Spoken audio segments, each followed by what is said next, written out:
ನಮ್ಮ ಮನೆಯವ್ರಿಗೆ ಗೊತ್ತಾಗೋದು ನನಗಿಷ್ಟ ಇಲ್ಲ.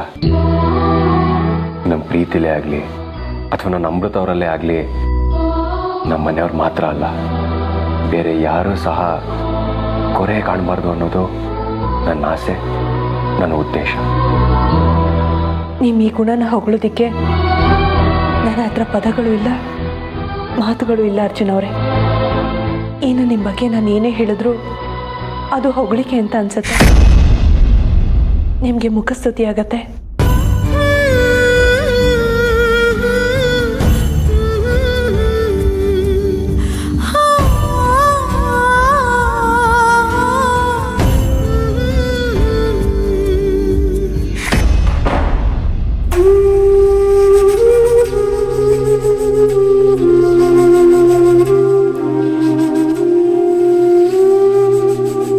ಅಮೃತ ಅವ್ರನ್ನ ಡಾಕ್ಟರ್ ಹತ್ರ ಕರ್ಕೊಂಡು ಹೋಗ್ಬೇಕು. ಅವ್ರಿಗೆ ಕಣ್ ಕಾಣಲ್ಲ ಅನ್ನೋ ವಿಷಯ ಮನೆಯವ್ರಿಗೆ ಯಾರಿಗೂ ಗೊತ್ತಾಗಬಾರ್ದು.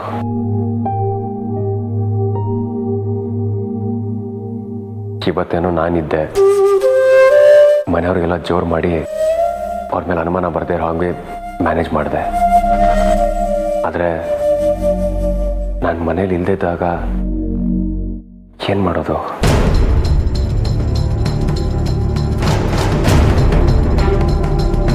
ಎಸ್, ಇದಕ್ಕೆ ನಂದನ್ ಸಹಾಯ ಬೇಕೇ ಬೇಕು.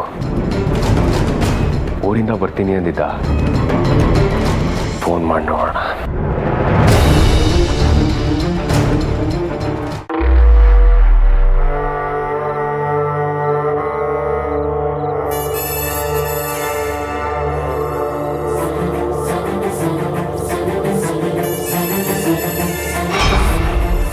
ಏಯ್ ನಾಗಿಣಿ, ನಿನ್ನಿಂದ ನಾನು ಅನುಭವಿಸಿದ ನೋವು ಹಿಂಸೆ ಒಂದ ಎರಡ? ಹಾಗೆ ಹಿಂಸೆ ಕೊಟ್ಟ ನೀನು ನನ್ನ ಕಣ್ಮುಂದೆ ಇದ್ರೋ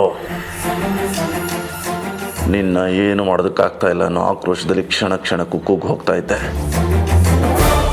ಈಗ ನಿನ್ನ ಕಣ್ಣು ಹೇಗಿದ್ರೂ ಕಾಣಿಸ್ತಾ ಇಲ್ಲ. ಈಗ ನೀನಾಗೆ ನೀನೇ ಹೋಗಿ ನಾನೇ ನಾಗಿಣಿ ಅಂತ ಎಲ್ಲರ ಮುಂದೆ ಒಪ್ಕೋಬೇಕು. ಹಾಗೆ ಮಾಡ್ತೀನಿ.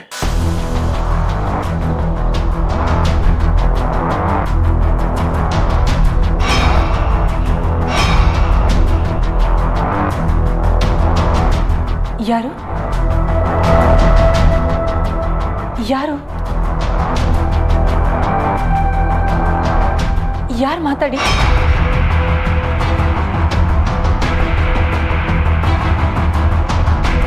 ಯಾರು?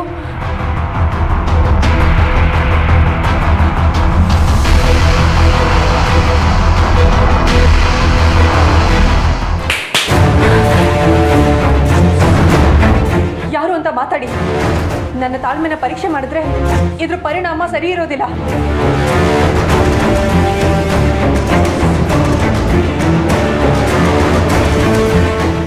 ಏಯ್ ಕುರುಡು ನಾಗಿಣಿ, ನಿನಗೆ ಇವತ್ತು ಒಂದು ಗತಿ ಕಾಣಿಸ್ತೀನಿ. ಯಾರು ಯಾರು ಅಂತ ಮಾತಾಡಿ. ಇಲ್ಲ ಅಂದ್ರೆ ನಿಮ್ಮ ಮೇಲೆ ಪ್ರಹಾರ ಮಾಡಿ ನಿಮ್ಮನ್ನ ಆಹುತಿ ತಗೋಬೇಕಾಗತ್ತೆ.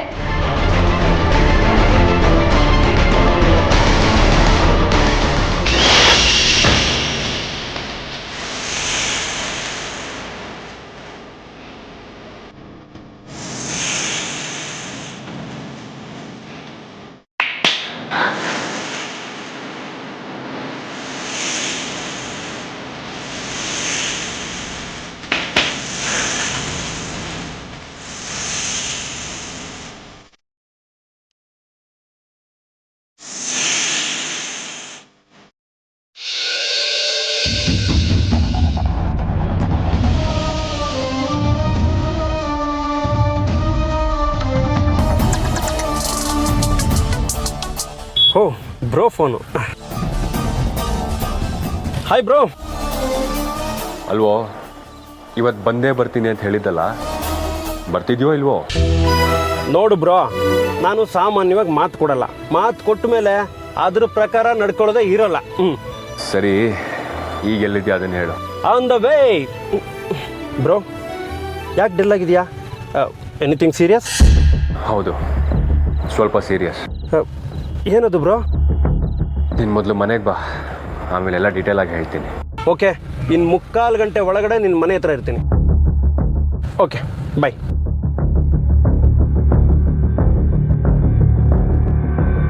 ಏನೋ ಆಗಿರೋ ಥರ ಇದೆ.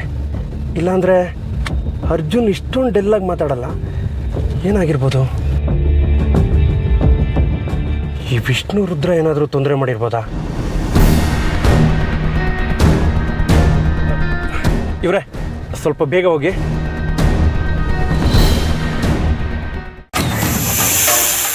ಏಯ್ ನಾಗಿಣಿ, ನೀನು ಕಣ್ಣು ಕಾಣುವಾಗ ಆರ್ಭಟಿಸಿ ಅಹಂಕಾರ ತೋರಿಸೋದಲ್ಲ. ಈಗ ತೋರಿಸು ನಿನ್ನ ಪ್ರತಾಪನ. ಈಗ ನೀನು ಎಷ್ಟೇ ಬುಸುಗುಟ್ಟಿದ್ರೋ, ನೀನು ಏನೇ ಪ್ರಯತ್ನ ಪಟ್ಟರೂ ಸಹ ನಿನ್ನ ಕೈಯಲ್ಲಿ ನನ್ನನ್ನು ಏನೂ ಮಾಡೋದಕ್ಕಾಗೋದಿಲ್ಲ. ನಿನಗೆ ಇವತ್ತು ಒಂದು ಗತಿ ಕಾಣಿಸ್ತೀನಿ.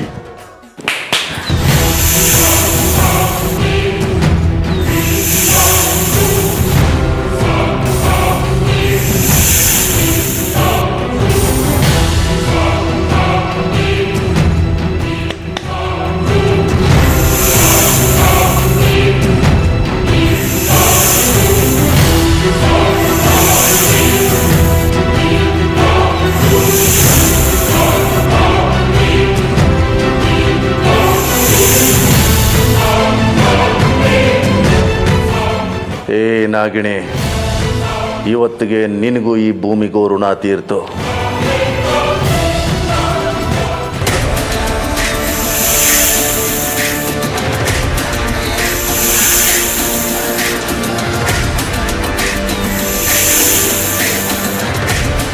ಅಮೃತ,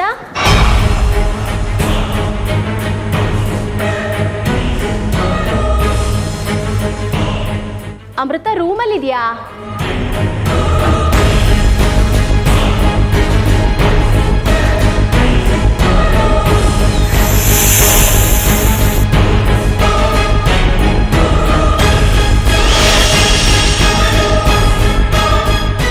ಅಮೃತ,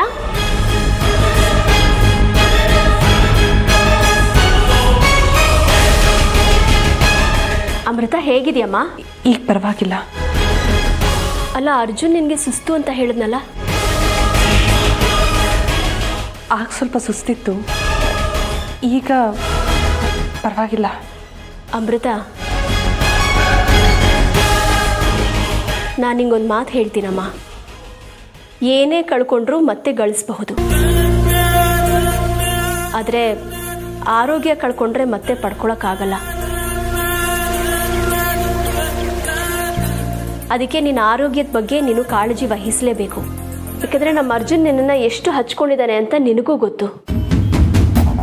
ನೀನು ನೊಂದರೆ ಅವನು ನೊಂದ್ಕೋತಾನೆ. ನೀವಿಬ್ಬರು ನೋವು ಅನುಭವಿಸೋದನ್ನು ನನ್ನ ಕಣ್ಣಿಂದ ನೋಡೋಕ್ಕಾಗಲ್ಲಮ್ಮ. ನೀನು ಎಷ್ಟೋ ಸಲ ನಾನು ನಿನಗೆ ತಾಯಿ ಇದ್ದಾಗೆ ಅಂತ ಹೇಳಿದ್ಯಾ. ಈ ನಿನ್ನ ತಾಯಿ ಸಂತೋಷವಾಗಿರಬೇಕು ಅಂದರೆ ನೀನು ಎಚ್ಚರಿಕೆಯಿಂದ ಇರಬೇಕು ಅಲ್ವಾ? ಸರಿ ಅತ್ತೆ.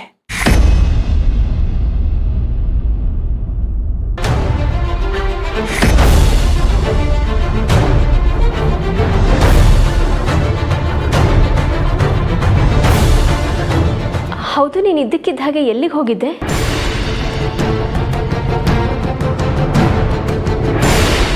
ಅಮೃತ, ನಾನು ನಿನ್ನೆ ಕೇಳ್ತಾ ಇರೋದು, ಏನು ಯೋಚನೆ ಮಾಡ್ತಾ ಇದೀಯಾ?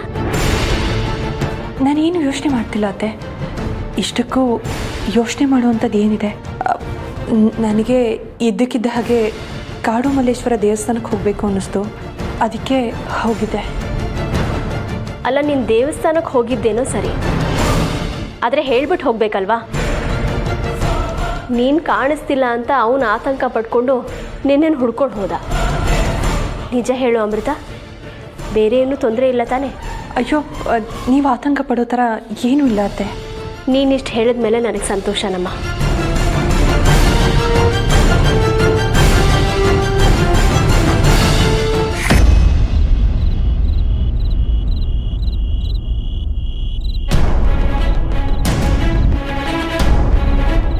ಅರ್ಜುನ್,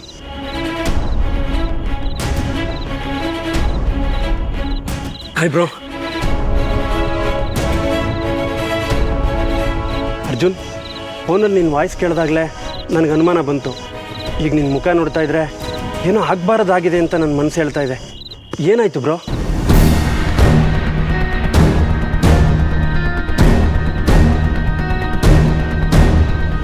ಅರ್ಜುನ್, ಏನಾಯ್ತು ಅಂತ ನನಗೆ ಹೇಳು.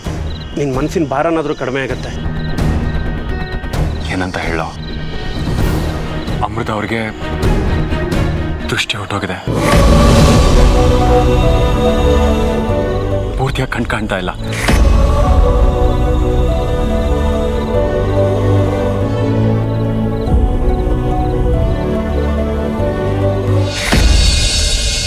ನಿಂಗೇನು ತೊಂದರೆ ಇಲ್ಲ ಅಂತ ಹೇಳ್ದೆಯಲ್ಲಮ್ಮ, ನಂಗಷ್ಟು ಸಾಕು. ನಿಜವಾಗ್ಲೂ ನಿಮ್ಮಂಥ ಅತ್ತೆ ಪಡೆಯೋದಕ್ಕೆ ನಾನು ಪುಣ್ಯ ಮಾಡಿದ್ದೆ. ಈ ಮಾತನ್ನ ನೀನು ನಮ್ಮ ಮನೆಗೆ ಬಂದಾಗಿಂದ 1000 ಸಲ ಹೇಳಿದ್ಯಾ. ನಿನ್ನಂಥ ಸೊಸೆನ ಪಡೆಯೋದಕ್ಕೆ ನಾನು ಪುಣ್ಯ ಮಾಡಿದ್ದೀನಿ ಅಮೃತ. ಸರಿ ಹೋಯ್ತು. ಹೀಗೆ ನಿನ್ನ ನಾನು ಹೊಗಳ್ಕೊಂಡು ಕೂತ್ಕೊಂಡಿದ್ರೆ ಟೈಮ್ ಹೋಗೋದೇ ಗೊತ್ತಾಗಲ್ಲ. ಬಾ, ಊಟ ಮಾಡೋಣ. ಅತ್ತೆ, ನಾನು ಯಾವತ್ತಾದರೂ ಅರ್ಜುನನ್ನ ಬಿಟ್ಟು ಊಟ ಮಾಡಿದ್ದೇನೆ ಹೇಳಿ? ಓ ಹೌದಲ್ವಾ, ಸರಿ, ಅವನು ಕರ್ಕೊಂಡು ಬಂದ್ಬಿಡು. ಅವರಿಲ್ಲೇ ಕೆಳಗಡೆ ಹೋಗಿದ್ದಾರೆ. ಅವ್ರು ಬಂದ ತಕ್ಷಣ ನಾವಿಬ್ಬರು ಒಟ್ಟಿಗೆ ಊಟಕ್ಕೆ ಬರ್ತೀವಿ. ನೀವು ಹೋಗಿರಿ ಅತ್ತೆ. ಸರಿ, ಬೇಗ ಬಂದ್ಬಿಡಿ.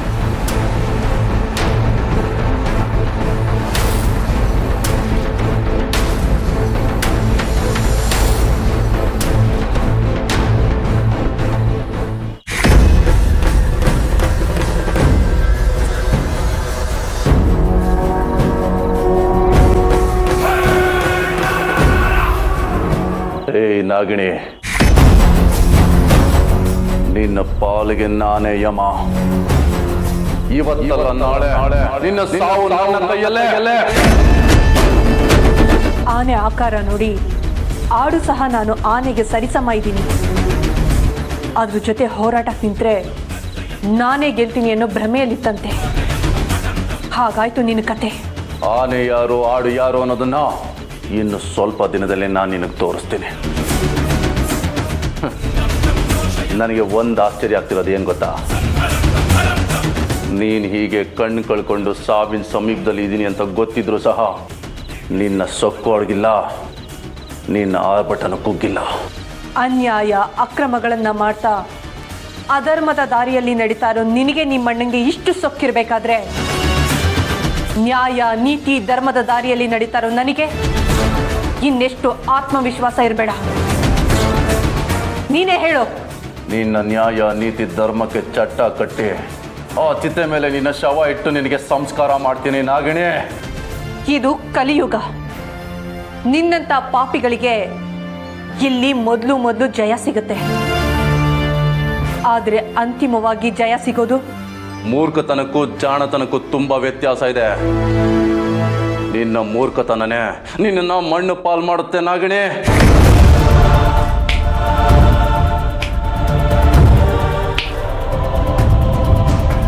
ನೀನು ಮಣ್ಣಲ್ಲಿ ಮಣ್ಣಾಗಿ ನಿನ್ನ ದೇಹನ ಗೆದ್ಲುಗಳ ತಿನ್ನೋ ಕಾಲ ದೂರದಲ್ಲಿಲ್ಲ, ತುಂಬ ಹತ್ತಿರದಲ್ಲೇ ಇದೆ. ಅಲ್ಲಿವರೆಗೂ ಅದು ಎಷ್ಟು ಮೆರಿತ್ಯೋ ಮೇರಿ, ನಾನು ನೋಡ್ತೀನಿ.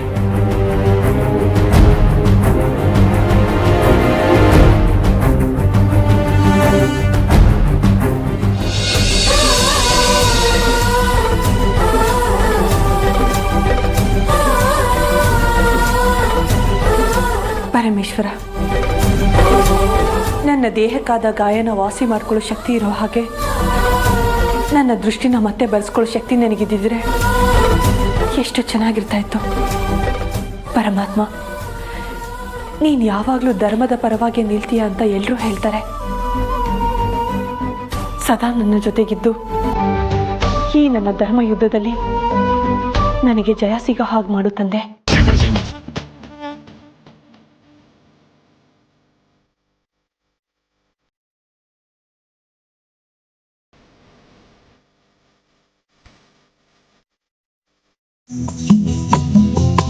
ಆಹಾ, ಸಾಂಬಾರು ಗಮ್ಮಂತಿದೆ. ಆಂಟಿ, ನಿಮ್ಮ ಕೈ ರುಚಿನ ತಿಂದು 1 ವರ್ಷ ಆಯಿತು ಅನ್ನಿಸ್ತಾ ಇದೆ. ಇವತ್ತು ಚೆನ್ನಾಗಿ ಬ್ಯಾಟಿಂಗ್ ಮಾಡ್ಬಿಡ್ಬೇಕು. ನಂದ ನೀನ್ ಮತ್ತೆ ಮನೆಗೆ ವಾಪಸ್ ಬಂದಿದ್ದು ತುಂಬಾ ಖುಷಿ ಆಯ್ತಪ್ಪ. ನೀನಿಲ್ಲದೆ ಈ ಮನೇಲಿ ನಗು ಸಂತೋಷ ಎಲ್ಲ ಮಾಯ ಆಗ್ಬಿಡ್ತು ನೋಡು. ಅಲ್ವಾ ಮತ್ತೆ ಈ ನಂದ ಬಂದಾಯ್ತಲ್ಲ, ಈ ನಂದ ಇರೋ ಕಡೆ ನಗುಗೆ ಕಾಮಿಡಿಗೆ ಬರನೇ ಇರೋದಿಲ್ಲ ಆಂಟಿ. ಇನ್ಮೇಲೆ ನೋಡ್ತಾ ಇರಿ, ನೀವೆಲ್ಲ ಮನೇಲಿ ಯಾವಾಗ್ಲೂ ಕಿಲ ಕಿಲ ಕಿಲ ಕಿಲ ಅಂತ ನಗ್ತಾ ಇರ್ತೀರಾ. ಅಲ್ಲ ಕಣೋ, ನನಗೆ ಹಿಂದೆ ಇಲ್ಲ ಮುಂದೆ ಇಲ್ಲ. ಒಬ್ಬ ಅಜ್ಜಿ ಇದ್ರು, ಅವರು ಸತ್ತು ಸ್ವರ್ಗ ಸೇರ್ಕೊಂಡ್ರು ಅಂತ ಹೇಳಿದೆ. ಈಗ ನೋಡಿದ್ರೆ ದಿಢೀರಂತ ಮಾಯ ಆದೆ, ಈಗ ಪ್ರತ್ಯಕ್ಷ ಆದೆ. ಎಲ್ಲೋಗಿದ್ದೆ ಇಷ್ಟು ದಿನ? ಏನ್ ಸಮಾಚಾರ? ಅಯ್ಯೋ, ಆ ಕತೆನ ಏನ್ ಕೇಳ್ತೀರಾ ಅಜ್ಜಿ? ನಾನು ಕತೆ ಕೇಳ್ತಿಲ್ವೋ, ಕತ್ತೆ. ಕತ್ತೆನ ಅಜಯ್, ಈ ಪಂಚು ಪರಮೇಶ್ವರನ್ಗೆ ಪಂಚ. ನಾನೊಂದು ಪಂಚ್ ಕೊಟ್ರೆ ನಿನ್ ಮುಖ ಪಂಚರ್ ಆಗ್ಬಿಡ್ಬೇಕು. ಅಲ್ಲ, ದಂಡ್ಗೆ ಎದಿರ್ಲಿಲ್ಲ, ದಾಳಿಗೆ ಎದಿರ್ಲಿಲ್ಲ. ನಮ್ ಡಾರ್ಲಿಂಗ್ ಬಾಯಿಗೆ ಎದುರೋ ಪರಿಸ್ಥಿತಿ ಬಂದ್ಬಿಟ್ಟಿದೆ ನನಗೆ. ಅಜಯ್, ನೋಡು, ನೀನು ಏನಾದ್ರೂ ನಾನು ತಡ್ಕತೀನಿ, ಆದ್ರೆ ನನ್ನ ಇನ್ಸಲ್ಟ್ ಮಾತ್ರ ಮಾಡ್ಬೇಡ. ಯುನೋ ಐ ಆಮ್ ಎ ಸ್ವಾಭಿಮಾನಿ ಬಾಯ. ಏನು ಬೆಕ್ಕರ್ ಬಾಯ? ಅಜಯ್, ಸಾವಿರ ಸರ್ಪಗಳ ರೀತಿ ಪೋತ್ಕರಿಸಿ ಬರುತ್ತಿರುವ ಸಾಗರದ ಅಲೆಗಳನ್ನು ನನ್ನ ಎಡಗೈಯಲ್ಲಿ ತಡೆದು ನಿಲ್ಲಿಸಬಲ್ಲೆ. ಉಕ್ಕಿ ಬರುತ್ತಿರುವ ಲಾವವನ್ನು ಕೇವಲ ನನ್ನ ಎಡಗಾಲಲ್ಲಿ ಮೆಟ್ಟಿ ನಿಲ್ಲಬಲ್ಲೆ. ಕೇವಲ ಒಂದೇ ಒಂದು ಕೂಗಿನಿಂದ ಹುಲಿ ಸಿಂಹಗಳ ಹುಟ್ಟಡಗಿಸಬಲ್ಲೆ. ಆದರೆ ಈ ನಿನ್ನ ಇನ್ಸಲ್ಟ್ ಅನ್ನು ಕೇಳಲಾರೆ ಪ್ರಿಯತಮೆ, ಕೇಳಲಾರೆ. ಯಾವಳ ಪ್ರಿಯತಮೆ? ನೀನೇ ಪ್ರಿಯತಮೆ, ನೀನೇ ಪ್ರಿಯೆ, ನೀನೇ ನನ್ನ ಪ್ರಾಣಕಾಂತೆ. ಕೋತಿ, ಬಾಯಿ ಮುಚ್ಕೋ ಅಂತ ಬಾಯಿ ಬಿಟ್ರೆ ಮಂಡ್ರಗಪ್ಪೆ ಹೋಗ್ಬಿಟ್ಟಾತು ಬಾಯಿ ಒಳಗಡೆ. ಹೆಂಗಿತ್ತು ನಾಟಕ ಡೈಲಾಗು? ಈ ಕಂತೆ ಪುರಾಣ ಎಲ್ಲ ನನಗೆ ಬೇಕಿಲ್ಲ. ನೀನ್ ಯಾವ ಊರಿಗೆ ಹೋಗಿದ್ದೆ ಹೇಳು. ಅಯ್ಯೋ ಅಜ್ಜಿ, ನಮ್ಮ ಕಸಿನ್ ಮದುವೆ ಇತ್ತು, ಅದಕ್ಕೆ ಹೋಗಿದ್ದೆ. ಓಹೋ, ಯಾರ್ದೋ ಮದುವೆಗೆ ನೀನು ಬಾಜಾ ಬಜಂಗ್ರಿ ಎಲ್ಲ ತಗೊಂಡೋಗಿದ್ಯಾ? ನಿನ್ನ ಮದುವೆಗೆ ಹೆಂಗೋ? ಅಯ್ಯೋ ಅಜ್ಜಿ, ನಮ್ದು ಅಂಬ್ಲಿ ರೇಂಜ್ ಅಲ್ಲ, ಅಂಬಾರಿ ರೇಂಜು. ಮೊದಲು ನಿನ್ನ ಮುಖಕ್ಕೆ ಯಾರು ಹೆಣ್ಣು ಕೊಡ್ತಾರೆ ಅನ್ನೋದನ್ನ ನೋಡು. ಸೋಪರ್ಣಿಕಾ, ಸಾಕು ಸುಮ್ಮನಿರು. ಇವ್ನಿಗೆ ಏನೇ ಆಗಿದೆ? ಲಕ್ಷಣವಾಗಿಲ್ವಾ? ಯಾಕೆ ಹೆಣ್ಣು ಕೊಡೋದಿಲ್ಲ? ಅಜ್ಜಿ, ನೀವ್ ಯಾವಾಗ ಇವನನ್ನ ಬೈತಿರೋ, ಯಾವಾಗ ಇವನ್ ಕಡೆ ಇರ್ತಿರೋ ಒಂದೂ ಗೊತ್ತಾಗಲ್ವಲ್ಲ. ಸರಿ, ಅರ್ಜುನ್ ಅಮೃತ ಊಟಕ್ಕೆ ಬರ್ಲಿಲ್ವಲ್ಲ? ಹೋಗಿ ಕರಿಯೋಗ. ಅಲ್ಲಿ ಗಂಟ ಹೋಗಿ ಕರಿಯೋ ತೊಂದ್ರೆನ ನಾನೇ ತಗೊಳ್ಳಿ, ಇಲ್ಲಿಂದಾನೆ ಕರಿತೀನಿ.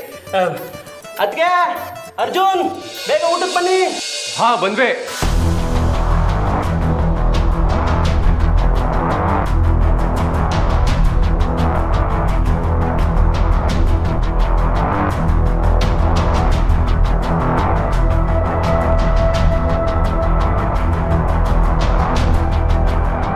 ಅಮೃತ ಅವರೇ, ಡೈನಿಂಗ್ ಟೇಬಲಲ್ಲಿ ಎಲ್ಲರೂ ನಮಗೋಸ್ಕರ ಊಟಕ್ಕೆ ಕಾಯ್ತಾ ಇದ್ದಾರೆ. ನಾನು ಈಗಲೂ ನಿಮ್ಮ ಕೈನ ಹಿಡ್ಕೊಂಡು ಕರ್ಕೊಂಡು ಹೋದರೆ ನಿಮ್ಮ ಕಣ್ಣಿಗೇನೋ ಸಮಸ್ಯೆ ಇದೆ ಅಂತ ಎಲ್ರಿಗೂ ಅನುಮಾನ ಬರುತ್ತೆ. ಅರ್ಜುನವ್ರೆ, ಆದರೆ ನಿಮ್ಮ ಸಹಾಯ ಇಲ್ಲದೆ ನಾನು ಊಟದ ಕೋಣೆ ತನಕ ಹೇಗೆ ಹೋಗೋದಕ್ಕೆ ಸಾಧ್ಯ?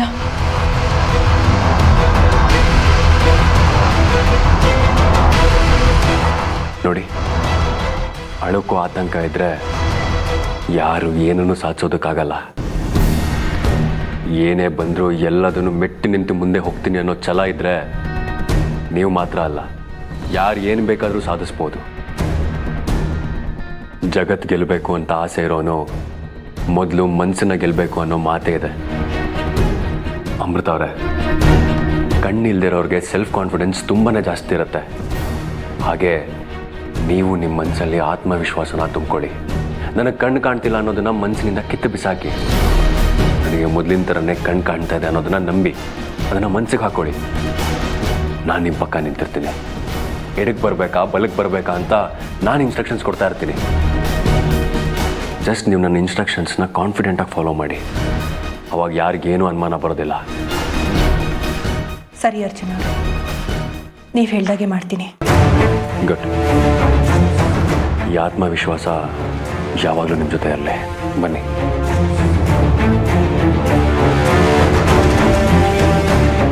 ಹಾಗೆ ನೇರವಾಗಿ ನನ್ನ ಫಾಲೋ ಮಾಡಿ.